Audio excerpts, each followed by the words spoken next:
Body of the girl जिसके मुंह में खून था, शरीर में कोई कपड़ा नहीं था, पैर दोनों राइट एंगल में मिला गया।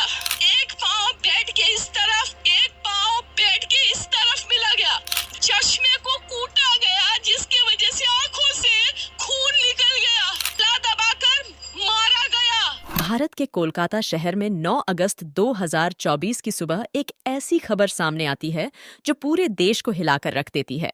ये खबर थी एक 31 साल की महिला डॉक्टर की जो कोलकाता के आरजी कर मेडिकल कॉलेज एंड हॉस्पिटल में अपनी ट्रेनिंग कर रही थी। हॉस्पिटल जैसे सुरक्षित माने जाने वाले जगह पर इस महिला डॉक्टर का मर्डर और रेप होना काफी चौंकाने वाला था। इस घटना का खुलासा तब हुआ जब डॉक्टर के डेथ बॉडी का पोस्टमार्टम किया गया। इस रिपोर्ट ने लोगों की रूह तक को हिला दिया, क्योंकि ये मामला सिर्फ एक मर्डर का नहीं था, बल्कि इससे कहीं ज्यादा खौफनाक केस था। पोस्टमार्टम रिपोर्ट में खुलासा हुआ कि उस डॉक्टर की हत्या गला घोंटकर की गई थी, इतनी ताकत से कि उनका थायराइड कार्टिलेज तक टूट गया था।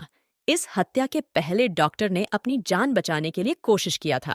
इसका सबूत उनके शरीर पर मिले कई निशानों से मिला। सबसे डरावना सच तब सामने आया जब डॉक्टर के प्राइवेट पार्ट्स पर घाव के निशान पाए गए। इसे साफ हुआ कि यह सिर्फ मर्डर का मामला नहीं था, बल्कि ये रेप के बाद किया गया एक खौफनाक हत्याकांड था। अस्पताल के परिसर में इतनी बड़ी घटना हो जाती है और किसी को कानो कान खबर तक नहीं होती। क्या उस रात कुछ ऐसा हुआ था जिसे जानकर आप गुस्से से बौखला जाओगे? क्या वहां कोई और था जिसने इस क्रूर घटना को अंजाम दिया? और अगर था तो आखिर कौन था?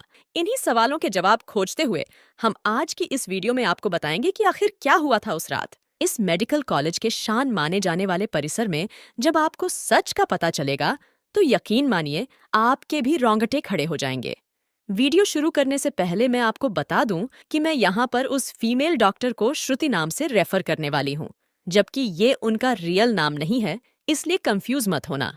श्रुति एक जूनियर डॉक्टर है जो कोलकाता के आरजे कर मेडिकल कॉलेज एंड हॉस्पिटल से अपने डॉक्टर की ट्रेनिंग ले रही थी। 8 अगस्त 2024 को हर दिन की तरह श्रुति अपनी नाइट शिफ्ट पर होती है और वो अपनी जॉब कर रही होती है। तभी रात के 11 बजे उन्हें अपनी माँ का फोन आता है, जैसा कि हर दिन आता था, क्योंकि पेरेंट्स को तो अपने बच्चों की चिंता हमेशा होती है। श्रुति की मदर उनसे पूछती है कि क्या तुमने खाना खा लिया और तबीयत वगैरह तो ठीक है तुम्हारी, जिसके रिप्लाई में श्रुति बोलती है कि उनकी तबीयत एकदम ठीक है और वो बस अभी कुछ पेशेंट को देखने जा रही है, जिसके बाद वो अपने कलीग्स के साथ बैठकर खाना खाएंगी। अपनी माँ से बात करने के बाद श्रुति पेशेंट को देखने राउंड पर निकल जाती है। सारे पेशेंट को देखने में और अपना काम खत्म करने में श्रुति को रात के 2 बज जाते हैं, जिसके बाद वो अपने कलीग्स के साथ जाकर हॉस्पिटल कैंटीन में ही बैठ जाती है, जहां मिलकर ये लोग अपना खाना भी खाते हैं और साथ साथ थोड़ी बातें भी करते हैं। खाना खाते खाते और बात करते हुए रात के 3 बज जाते हैं और इस वक्त श्रुति थोड़ी थकान सी फील कर रही होती है, तो वो अपनी थकान दूर करने के लिए अस्पताल के 4th फ्लोर में बने सेमिनार हॉल में जाकर रेस्ट करने लगती है। श्रुति के रेस्ट करते करते सुबह के करीबन 7 बज जाते हैं, पर वो तब भी सेमिनार हॉल से बाहर नहीं आती, जो कि काफी ज्यादा अनयूजुअल था, क्योंकि श्रुति कभी भी आधे घंटे से ज्यादा का ब्रेक नहीं लेती थी। हॉस्पिटल का एक कर्मी जो कि सुबह की शिफ्ट स्टार्ट होने से पहले अस्पताल के सारे रूम को चेक कर रहा होता है और वो ऐसे ही सारे रूम को चेक करते हुए इस सेमिनार हॉल की तरफ आता है।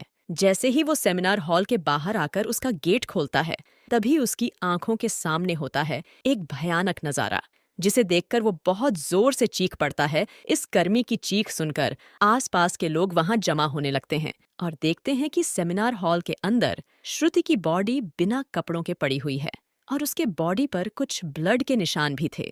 यहाँ खड़े सब लोगों के लिए ये एक ट्रॉमा से कम नहीं था, स्पेशली दूसरी फीमेल डॉक्टर्स और वर्कर्स के लिए, क्योंकि उन्होंने अपनी आंखों के सामने ऐसा नजारा पहली बार देखा था, वो भी हॉस्पिटल प्रेमिसेस के अंदर। श्रुति की बॉडी को देखकर आसपास खड़े सारे लोग उसे स्ट्रेचर पर लेटाते हैं और इमरजेंसी रूम में लेकर जाते हैं ताकि डॉक्टर उसकी कुछ हेल्प कर सके। काफी देर तक डॉक्टर के स्ट्रगल करने के बाद भी आखिर में श्रुति कुछ घंटे के बाद अपना दम तोड़ देती है। अस्पताल में कुछ लोग थे जो कि इस मर्डर एंड रेप केस को एक नॉर्मल केस जैसा दिखाने की कोशिश कर रहे थे, जस्ट बिकॉज कि वो इस हॉस्पिटल का नाम बचा सके। लेकिन जब पोस्टमार्टम रिपोर्ट्स आती है तो सब दूध का दूध और पानी का पानी हो जाता है। इन रिपोर्ट से साफ साफ पता चल रहा था कि श्रुति के साथ किसी ने जबरदस्ती गलत हरकत करने की कोशिश करी, और जब वो उस इंसान से अपने आप को बचाने लगी तो उसने उसका गला घोट दिया और उसे बहुत बुरी तरीके से मारा भी, और फिर उसका रेप भी किया। ये सारे प्रूफ मिलने के बाद ये केस पुलिस को हैंडओवर कर दिया जाता है और पुलिस वाले उस क्रिमिनल को पकड़ने के लिए लग जाते हैं। सबसे पहले पुलिस उस क्राइम सीन पर ही छानबीन करती है जहां ये सब हुआ था। किस्मत से पुलिस वालों को वहां पर श्रुति के कुछ नेल्स और ब्लड सैंपल्स मिलते हैं और साथ ही एक ब्लूटूथ नेक बैंड। शायद ये केस और भी जल्दी सॉल्व हो जाते अगर उस फ्लोर पर सीसीटीवी कैमरा होते, लेकिन बदकिस्मती से सेमिनार रूम के अंदर या इसके आसपास कोई सीसीटीवी कैमरा नहीं थे। लेकिन जिस रास्ते से फ्लोर पर इंटर करा जाता था वहां पर कुछ सीसीटीवी कैमरे थे।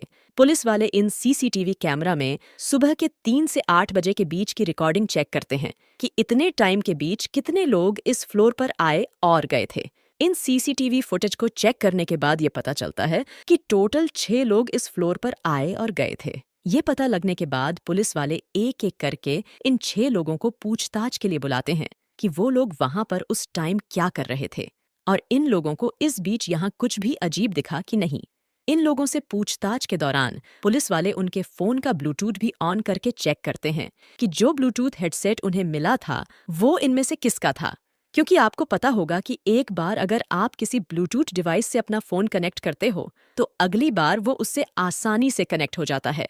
और फाइनली पुलिस वालों की ये ट्रिक काम भी आती है, क्योंकि ये ब्लूटूथ नेक बैंड इन 6 लोगों में से एक आदमी के फोन से कनेक्ट हो जाता है जिसका नाम संजय रॉय था, जो कि एक सिविल वॉलंटियर था। सिविल वॉलंटियर वो लोग होते हैं जो कि पुलिस के अंदर काम करते हैं और उनकी हेल्प करते हैं छोटे मोटे कामों को मैनेज करने में। आपने बहुत सारे फेस्टिवल्स ऑथराइज्ड पार्किंग या भीड़ भाड़ वाले एरिया में देखा होगा कि कुछ ब्लू कलर की यूनिफॉर्म पहनकर ऑफिसर्स खड़े रहते हैं जिनका काम होता है कि विदाउट एनी रीजन कहीं पर भी ज्यादा क्राउड इकट्ठा ना हो। तो अब पुलिस वालों को अपना पहला कातिल मिल चुका था, जिसके बाद वो संजय रॉय से और गुस्से से पेश आने लगते हैं।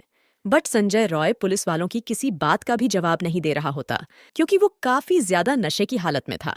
इस बीच पुलिस वाले संजय का फोन भी चेक करते हैं, जिसमें उन्हें भर भर के पोर्नोग्राफिक कंटेंट मिलता है, जिससे उनका शक यकीन में बदल चुका था कि संजय ही श्रुति के मर्डर का मेन कुलप्रीत है। इसके बाद पुलिस वाले संजय रॉय को और ज्यादा डराने लगते हैं और फाइनली वो डर कर अपना गुनाह कबूल भी कर लेता है कि उसने ही श्रुति को मारा है और उसका रेप किया था। ये पता लगते ही कुछ पुलिस वाले और प्रूफ कलेक्ट करने संजय रॉय के घर जाते हैं, जहां पर उन्हें एक जूता मिलता है जिसके ऊपर कुछ खून जैसे धब्बे थे। तो पुलिस वाले उसका सैंपल कलेक्ट कर लेते हैं। थोड़ी और तलाशी लेने पर पुलिस वालों को संजय के घर के बाहर कुछ कपड़े सूखते हुए दिखते हैं, और ये वही कपड़े थे जो कि उस दिन संजय ने पहने थे, क्योंकि ये सब सीसीटीवी कैमरे में कैप्चर हो गया था, जिससे जाहिर था कि संजय ये प्रूफ मिटाने की भी कोशिश कर रहा था। बट जब संजय को पूछताछ के लिए पुलिस स्टेशन में लाया गया था, तब उस वक्त वो काफी ज्यादा नशे की हालत में था। तो क्या वो ये सब बस इसलिए कर रहा था ताकि उसे कम सजा मिले, जस्ट बिकॉज वो उस वक्त नशे में था? बाद में जब पुलिस वाले उस जूते में लगे ब्लड सैंपल्स को चेक करवाते हैं तो वो भी श्रुति के ब्लड से मैच हो जाता है, जो कि एक बहुत बड़ा सबूत था। इवन सारी रिपोर्ट्स एंड डिटेल्स को एक साथ कंबाइन करके पुलिस वालों को पता चलता है कि उस रात संजय रॉय काफी ज्यादा नशे की हालत में था और वो रात के 11 बजे हॉस्पिटल में इंटर करता है। संजय अक्सर उस अस्पताल में नाइट शिफ्ट किया करता था, तो उसे यहाँ की काफी अच्छी नॉलेज भी थी कि कहाँ पर कैमरा है और कहाँ पर नहीं। तो वो आराम से इस अस्पताल के 4th फ्लोर पर जाकर बैठ जाता है, क्योंकि वो नहीं चाहता था कि कोई उसे ज्यादा नशे की हालत में देखे, वरना वो अपनी जॉब से हाथ धो सकता था। 4th फ्लोर पर आते ही वो अपना आराम से सो जाता है। जब उसकी आंख खुलती है तब तक सुबह के 3 बज चुके थे। तभी संजय की नजर श्रुति पर पड़ती है, जो कि रेस्ट करने सेमिनार हॉल में जा रही थी। श्रुति को अकेला देखकर संजय के इरादे बिगड़ने लगते हैं। वो पहले काफी देर तक इस फ्लोर के चक्कर लगाने लगता है, ये कंफर्म करने के लिए कि कोई यहाँ पर ज्यादा आ तो नहीं रहा। जब उसे लगता है कि हाँ, उसका रास्ता साफ है, तो वो 4 बजे सेमिनार हॉल के अंदर इंटर करता है और फिर वहां से 4:45 पर बाहर आता है। इन 45 मिनट तक श्रुति के साथ इस आदमी ने क्या क्या किया होगा और वो कितने दर्द से गुजरी होगी, ये सोचकर ही किसी का भी दिल सहम जाएगा। स्पेशली श्रुति के पेरेंट्स, जिन्होंने इतनी उम्मीद से और सैक्रिफाइसेस करके अपनी बच्ची को डॉक्टर बनने भेजा था। और श्रुति अपने पेरेंट्स की अकेली बेटी थी, तो उनके लिए तो ये किसी सदमे से कम नहीं होगा। और ये केस अभी भी क्लोज नहीं हुआ है। इस कातिल इंसान के साथ क्या होना चाहिए, आप कमेंट में जरूर बताना।